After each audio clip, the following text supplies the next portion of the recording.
un nouveau look. Onglerie, coiffure et coupe tendance, coiffure mariée, tissage et extension cheveux, lissage brésilien, extension cils, maquillage. Luminel Béoric, vers Escalier 4 foot. Salon de beauté Luminel vous présente le journal.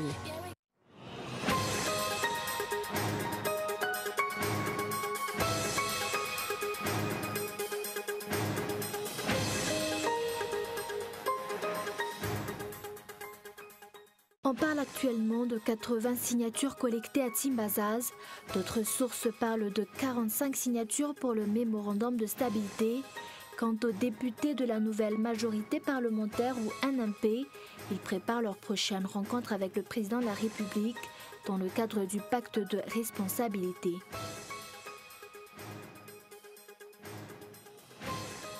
Les étudiants d'ANCAT prévoient une grève générale si les décisions du Congrès national du C16 vendredi ne leur sont pas favorables. Après l'Assemblée générale tenue ce jour, les membres du C16 affirment que jusqu'ici, leur grève se poursuit.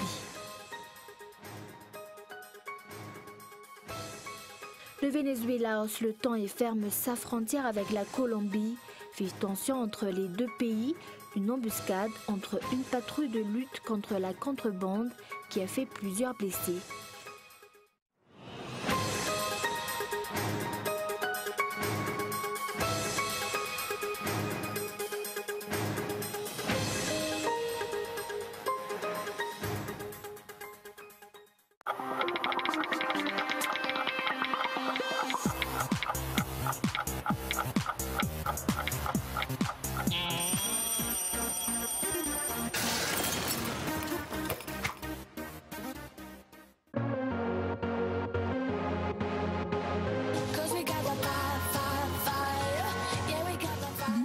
Un nouveau look. Onglerie, coiffure et coupe tendance, coiffure mariée, tissage et extension cheveux, lissage brésilien, extension cils, maquillage. Luminel Béoric, vers Escalier 4 foot. 034 01 816 59 033 11 859 98. Luminel, osez être la plus belle.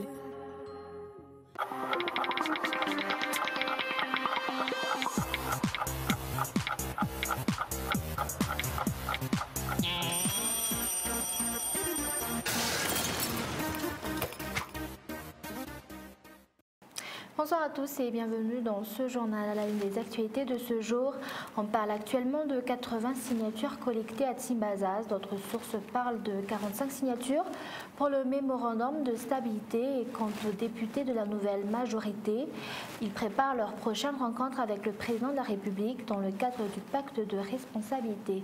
Reportage de Zoura Koutenjin. La Haute Cour constitutionnelle reste muette, son président reste introuvable pour donner des explications sur le deadline du pacte de responsabilité et des explications claires sur la majorité au sein de l'Assemblée nationale. Il en est de même pour le président de l'Assemblée nationale, Jean-Max Rakout Mahmoud, reste cloîtré dans son bureau à Timbazaz. Aucune explication ne filtre sur les signatures et le mémorandum de stabilité. Pourtant, toutes les rumeurs tournent autour de Jean-Max Rakout Mahmoud. Il aurait été payé, selon les coulisses, pour mener à bien l'opération signature. Enjeu principal, les signatures contre son fauteuil de président de l'Assemblée nationale. Interrogés sur la question, les deux vice-présidents de l'Assemblée nationale déclarent tout ignorer du dit mémorandum de stabilité. Personnellement, je ne sais rien de ce mémorandum de stabilité. Vous devriez interroger le président de l'Assemblée nationale. Il sait ce qu'il y a dedans car c'est chez lui que les signatures sont collectées. Ce que je peux vous dire, c'est qu'on doit collaborer pour le bien du peuple et du pays. Jusqu'ici, seules les rumeurs évoquent 80 signatures collectées. D'autres sources proches du team annoncent 45 signatures. Selon nos investigations, des fauteuils au niveau des ministères et du nouveau gouvernement sont les principaux enjeux du mémorandum de stabilité. Quant aux députés de la NMP, ils semblent bouder les signatures. Pour eux, le plus important, c'est qu'ils arrivent à trouver un point d'entente avec le président de la République selon Brunel Razaf-Tsiandjouf, président du groupe parlementaire MAPAR 1, qui s'est porté en porte-parole du NMP ce jour. Ainsi, ils vont demander une audience auprès du président de la République dans le but de poursuivre les négociations sur le pacte de responsabilité. Et le personnel de la Jirama n'effectuera plus le relevé des compteurs auprès des particuliers jusqu'à nouvel ordre, déclare ce jour l'intersyndicale. Toutefois, les ménages peuvent payer leurs factures auprès des agences. Et de l'autre côté, les délestages s'aggravent dans certaines zones de la capitale. Jusqu'ici, la société Symbiont Power semble encore piétiner devant le fléau. Et 22 entreprises exportent actuellement vers le marché de l'AGOA après avoir gagné l'attestation d'éligibilité. Le respect des employés figure parmi les critères fondamentaux pour bénéficier des avantages de l'AGOA. Beaucoup d'entreprises ont été recalées pour défaut de paiement des heures supplémentaires, révèlent les syndicats. Reportage de Niandre Ngenarsou. D'après les statistiques du FICE Marais, seuls 30% des 43 entreprises franches membres du syndicat respectent le salaire minimum de 133 000 arias et le paiement des heures supplémentaires. 20% de ces entreprises exportent vers le marché régi par l'AGOA. Pour certaines entreprises franches, les horaires de travail posent des problèmes. Certaines entreprises imposent le règlement sans consulter le personnel, en dépit des stipulations du Code de travail. Jusqu'ici, la valeur des exportations est estimée à 7 600 000 $. Les entreprises franches membres ou non du réseau de l'AGOA regroupent environ 120 000 employés actuellement, d'où la formation actuelle sur les droits des employés des entreprises franches. Il y aura une régulation des relations professionnelles entre les représentants des travailleurs et les employeurs sur la base de textes établis et réglementant les conditions de travail qui doivent y prévaloir. Cela va empêcher les employeurs d'abuser des travailleurs outrageusement, d'outrepasser leurs droits et de les traiter dans des conditions souvent quasi-esclavagistes. Un atelier de formation des syndicats sur les droits du personnel des entreprises franches a débuté ce jour au Solim Hotel à Noucy. Et les étudiants d'ACAT prévoient une grève générale si les décisions du Congrès national du CSS vendredi ne leur sont pas favorables. Après l'Assemblée générale tenue ce jour, les membres du CSS affirment que jusqu'ici, leur grève se poursuit. Reportage. Les forces de l'ordre étaient présentes en force à ACAT ce jour, mais en général, le calme a régné. Les étudiants ne sont pas descendus dans la rue. Il n'y a pas eu de jet de pierre. Les étudiants ont tenu une assemblée générale. Il a été décidé qu'en attendant les décisions du Congrès national du CSS, ils suspendent toute manifestation. Nous attendons les décisions du CSS. Si jamais il affirme que cette année scolaire est considérée comme année blanche, nous prévoyons une grève générale à partir de ce lundi. Dans le cadre de la préparation du Conseil national ce vendredi, les enseignants-chercheurs du CSS ont tenu ce jour une assemblée nationale. D'après les informations, jusqu'à nouvel ordre, leur grève se poursuit. Aucune décision importante n'est sortie lors de l'Assemblée générale de ce jour. Nous préparons le Congrès national du vendredi. Jusqu'ici, la grève se poursuit. L'étudiant arrêté hier à Ankatsu a été libéré cet après-midi. À titre de rappel, il est formellement interdit de manifester dans la rue sans autorisation. Jusqu'ici, l'évolution de la situation dépend des décisions du CSS. Et sur le plan social, les Karan continuent d'être la cible favorite des kidnappeurs. Un troisième Karan, un Ismaélien d'environ 20 ans, a été kidnappé hier à Imambaswag Maswanj. Vers midi, ce jeune homme a été enlevé par 6 individus armés. Le jeune homme kidnappé faisait le suivi de travaux routiers. Reportage. Tout s'est déroulé si vite que personne n'a eu le temps de réagir. Le rapt a été commis non loin du chantier routier. Selon les témoignages, les preneurs d'otages l'ont menacé avec leurs armes avant de l'embarquer à bord de leur voiture, une Nissan pick-up de couleur blanche. Ils ont par la suite pris la route de Sabutsnamin. Nous avons conversé au moment où j'attendais le déchargement du camion.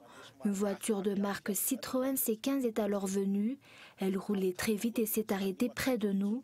Armés de pistolets, les bandits ont ouvert la porte de la voiture et kidnappé le garçon. Par ailleurs, les bandits ont aussi volé le 4x4 du compagnon de la victime et ont jeté le jeune homme à l'intérieur. Les kidnappeurs ont abandonné la voiture Citroën dont ils se sont servis. Sitôt alertés, les gendarmes se sont mobilisés et ont vite découvert le 4x4 du côté d'un Buchinmang.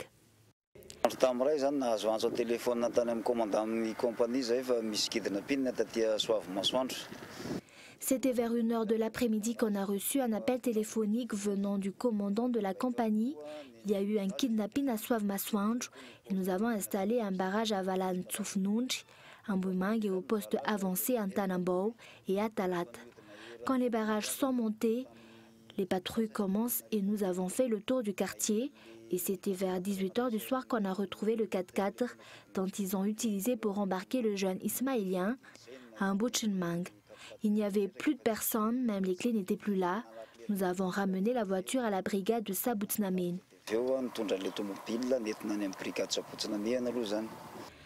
Le père de la victime fait partie de la classe des nantis. L'enlèvement du jeune ismaélien survient quelques jours après la libération du patron du magasin Conforama, suivi de l'enlèvement d'un marchand de pièces détachées qui a pignon sur rue. S'ils ne sont pas les mêmes, c'est que de nombreux bandits opèrent dans la filière kidnapping. C'est déjà une question posée par KouTV FM.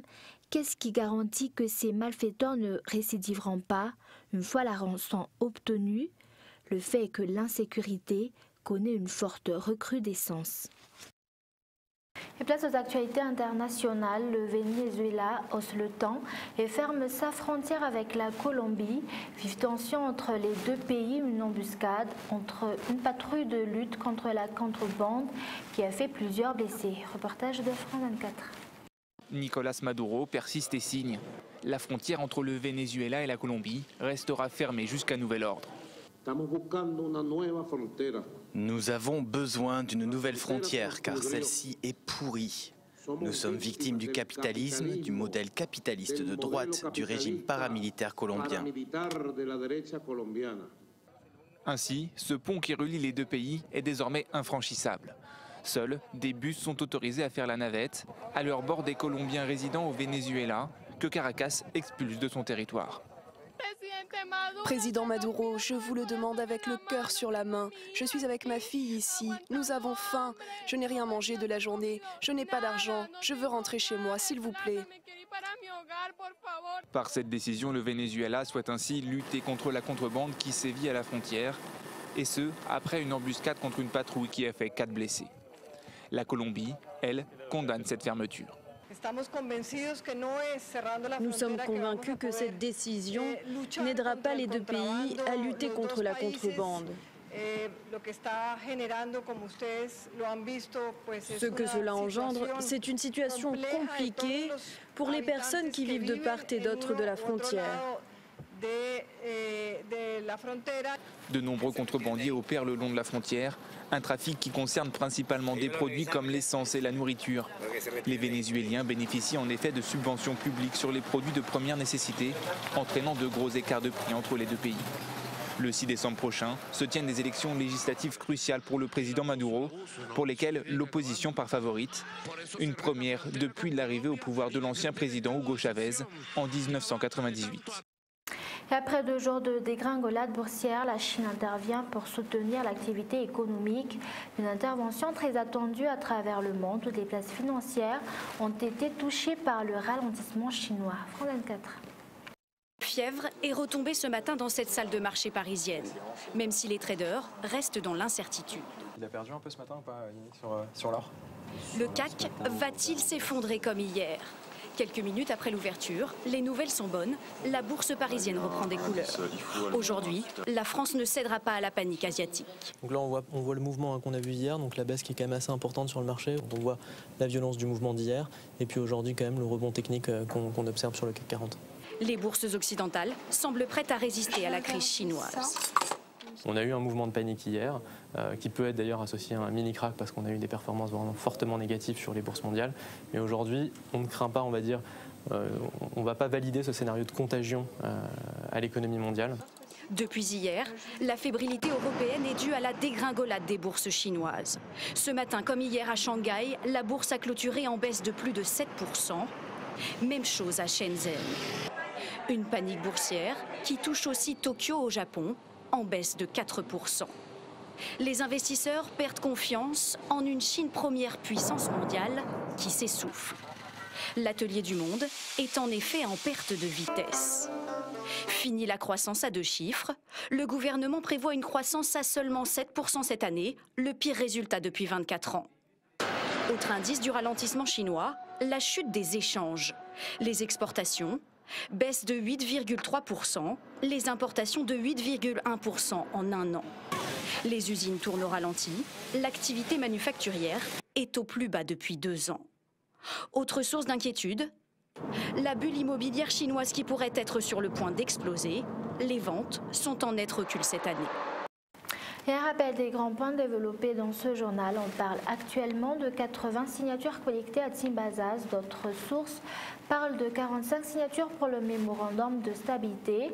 Et quant aux députés de la nouvelle majorité parlementaire, ils préparent leur prochaine rencontre avec le président de la République dans le cadre du pacte de responsabilité. Le personnel de la JIRAMA n'effectuera plus le relevé des compteurs auprès des particuliers. Jusqu'à nouvel ordre, déclare ce jour l'intersyndicale, et toutefois, les ménages peuvent payer leurs factures auprès des agences. Et enfin, les étudiants d'ANCAT prévoient une grève générale si les décisions du Congrès national du CCS, qui se tiendra vendredi, ne leur sont pas favorables. Après l'Assemblée générale tenue ce jour, les membres du CCS affirment que jusqu'ici, leur rêve se poursuit. Voilà, c'est la fin de ce journal. Merci de l'avoir suivi. Excellente soirée sur Côte TV.